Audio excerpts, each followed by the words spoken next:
Puji Tuhan, Bapak Ibu yang berbahagia, hari ini kita pasti semuanya mengalami sukacita. Karena setahun akan berlalu dengan begitu cepat. Namun mari kita tunduk kepala dan berdoa. Terima kasih Tuhan sepanjang tahun buat kehadiran Tuhan. Dan berkat-Mu dalam kehidupan kami. Kita percaya Tuhan menjelang akhir tahun 2022 ini. Kembali kami akan diketengahkan dengan kebenaran firman Allah. Sebagai satu dasar buat kehidupan di tahun yang baru. Terima kasih Engkau hadir, Engkau memberkati kami semuanya. Dalam nama Yesus Kristus kami berdoa. Haleluya. Amin. Puji Tuhan, Bapak Ibu yang berbahagia, kita sangat bersukacita di akhir atau menjelang tahun 2022. Kita masih diberikan kehidupan, terutama keimanan, untuk mendengar firman Allah dan menikmatinya. Supaya dengan firman Allah ini kita bisa menganalisa, menilai, memproses, merenungkan, kemudian menjadi dasar kehidupan imani di tahun 2023 nanti.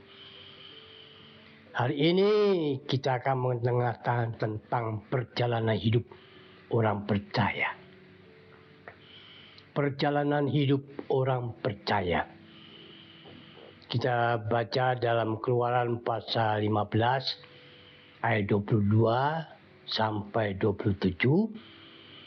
Tapi saya akan bacakan ayat yang ke-22. Demikian firman-Nya. Musa menyuruh orang Israel berangkat dari laut Tiberias, lalu mereka pergi ke padang gurun Shur. 3 hari lamanya mereka berjalan di padang gurun itu dengan tidak mendapat air.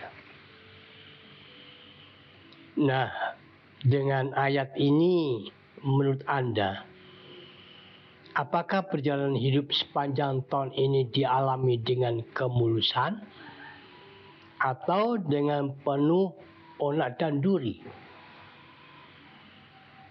Nah, ini yang perlu mesti direnungkan, dianalisa tahun-tahun, hari-hari, waktu-waktu yang telah lalu. Sepanjang tahun ini kita bisa menilai. Memang sepertinya tak terasa sepanjang tahun ini. Tahu-tahu sudah di penghujung tahun 2022. Rasanya tuh seperti baru kemarin aja Januari. Tak lama lagi kita akan masuk dalam bulan Januari. Memang semua itu harus kita akui, perjalanan hidup kita ini sebagai orang percaya diperhadapkan Tuhan kepada satu kondisi yang kadang-kadang membuat kita takut, cemas, bahkan kadang-kadang mengalami kesedihan yang mendalam. Namun walaupun seperti itu keadaannya mungkin kau rasakan, kau hadapi, namun Tuhan tetap menolong. Menolong, mengasihi, dan menyertainya dengan segala kuasanya, jawabannya dalam doa tepat pada waktunya. Inilah kondisi orang percaya seperti itu. Jadi kita tidak usah takut khawatir untuk tahun-tahun akan datang. Dan kalau kita pelajari Alkitab firman Allah dari perjanjian lama sampai baru, kita akan banyak membaca, menilai perjalanan hidup kita ini tidak jauh bedanya ya dengan orang-orang Israel zaman dulu. Hanya mungkin keadaan tempat berbeda. Namun dalam Alkitab diberikan satu pengajaran penting sekali supaya kita dapat was-was dalam hidup tahun yang baru ini. Ada 4 penting yang menjadi ciri perjalanan hidup orang percaya. Yang pertama adalah hidup ini selalu berliku-liku. Kita harus akui. Ayat 22 itu jelas. Artinya perjalanan hidup Bapak, Ibu, Saudara kita semua itu selamanya tidak mulus. Tidak mulus, tidak rata, tidak licin. Dan tidak selalu seperti yang kita inginkan. Yang enak saja, enggak. Banyak hal yang tidak diharapkan dan tidak kita pikirkan itu bisa terjadi. Siapapun manusia pasti menghadapi seperti itu. Orang Israel pun tidak demikian sama keadaannya. Mereka tidak menyangka kalau keluar dari Mesir itu harus menghadapi banyak hal. Mengalami liku-liku kehidupan perjalanan dari Mesir sampai kepada tanah perjanjian. Menghadapi peperangan, kekurangan air, kelaparan, penyakit, dan lain sebagainya. Dan itu kenyataan. Dan satu di antaranya ini kedapatan mereka tidak punya air, kehabisan air. Dan kalau sudah perhatikan pasal demi pasal, maka di situ Tuhan pun banyak melakukan mukjizat. Mukjizat besar kepada orang Israel. Hidup berliku-liku itu pasti ada sampai kapanpun. Itu pun dihadapi orang Israel dan kehidupan kita hari ke hari. Yang kedua, seringkali mendapat tantangan untuk merubah yang pahit menjadi manis. Ayat 23. Dan itu kita alami hampir tiap hari. Maunya manis saja. Kalau mengalami hal yang pahit, rasanya kayak apa gitu. Tapi manusia akan mencoba untuk merubah kepahitan hidup. Jadi hidup yang baik, senang, bahagia. Dan seringkali manusia menghadapi seperti itu tantangan. Hidup itu tidak gampang, hidup itu perjuangan. Jika sekedar hanya menghindar dari kepahitan, orang dunia bisa melakukannya. Tetapi untuk merubah yang dari pahit ke manis hanya dapat dikerjakan Allah. Seperti Yesus pernah mengubah air tawar menjadi air anggur. Dari manusia itu tidak bisa bikin mujizat. Ilah lain pun tidak bisa bikin mujizat. Hanya Allah saja dalam diri Tuhan Yesus Kristus yang pernah hidup di bumi ini cara kemanusiaannya 33,5 tahun. Dia bisa berbuat yang besar-besar. Namun pada intinya hanya Tuhanlah yang sanggup untuk mengubah pahit menjadi manis. Yang ketiga harus didasari iman. Ayat yang ke-25 sudah dibaca di sana. Dari iman itu adalah penting sekali.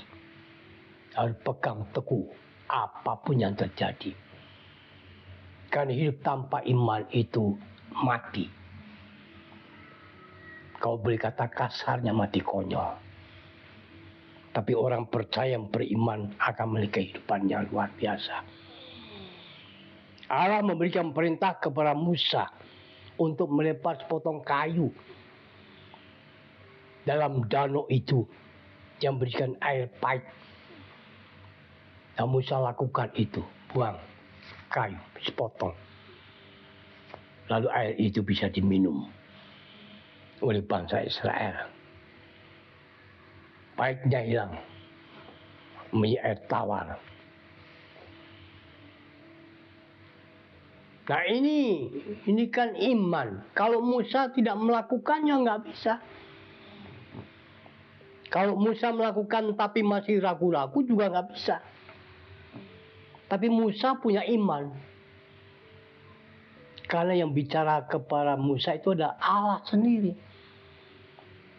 Pasti bisa mengerjakan dan melakukannya dan membuktikannya. Dan itu kalau kita punya iman di bumi ini. Istilahnya apapun yang kita kerjakan, kita jangkau, kita hadapi. Bapak Ibu sukar menyelesaikannya. Sukar mengatasinya. Tapi kalau engkau punya iman di dalam Yesus Kristus, kau bisa melakukan perkara-perkara yang besar. Itu Yesus sendiri mengatakan demikian. Karena itu iman ada di Musa dilakukan dan itu terjadi mujizat. Perjalanan hidup orang percaya harus didasari dengan iman. Kalau kita punya iman biji sawi saja, kita bisa mengatakan kepada gunung pindah, gunung masalah, gunung pergumulan, gunung kehidupan, persoalan, gunung apapun yang kau hadapi, itu bisa dikalahkan oleh iman yang sebesar biji sawi. Kenapa? Karena firman Tuhan itu banyak janji-janji Allah. Dan janji-janji Allah itu tidak pernah dusta. Sepanjang kau mau imani, melakukannya, janji itu akan ditepati. Karena janji Allah itu dinyatakan dalam ayat 26. Itu sudah pasti. Janji Tuhan tidak pernah bohong, tidak pernah dusta. Dan kalau Tuhan janji memberi berkat tepat pada waktunya. Nah, inilah poin-poin yang perlu kita menjadi dasar tentang perjalanan hidup ini di tahun yang akan datang. 2023. Walaupun manusia menggarisbawahi tahun itulah penuh dengan kesukaran. Tahun itu adalah tahun yang gelap, tanda kutip. Tapi kalau kita punya Tuhan, gelap menjadi terang. Karena tiang api. Siang panas, ada tiang awan. Istilahnya begitu. Kalau Tuhan di atas kehidupan kita, semua berjalan dengan lancar. Dan perlu diingat perjalanan hidup kita ini, orang percaya, dengan banyak tantangan yang pernah kita alami. Tahun depan pun kita juga akan mengalami. Namun kita harus berjalan dengan poin-poin di atas tadi. Dan kalau kita berjalan bersama dengan Tuhan, tahun 2023 kita bisa atasi bersama dengan Tuhan. Diakhiri bersama dengan Tuhan pula dengan rasa syukur penuh kemenangan. Tuhan memberkati. Selamat tahun baru yang akan dihadapinya. Dalam nama Yesus. Mari kita tutup dalam doa. Terima kasih Tuhan bahwa firman-Mu memberikan pengajaran, memberikan nasihat, memberikan petua, memberikan jalan yang baik di saat menghadapi tahun yang baru. Tuhan di depan, kami di belakang. Tambahkan iman kami ya Tuhan. Supaya kami dapat mengatasi persoalan-persoalan tahun yang baru. Bersama dengan Tuhan. Nama-Mu dipermuliakannya. Berkati umat-Mu hari ini dengan damai sejahtera. Dalam nama Yesus Kristus kami mengucap syukur. Amin.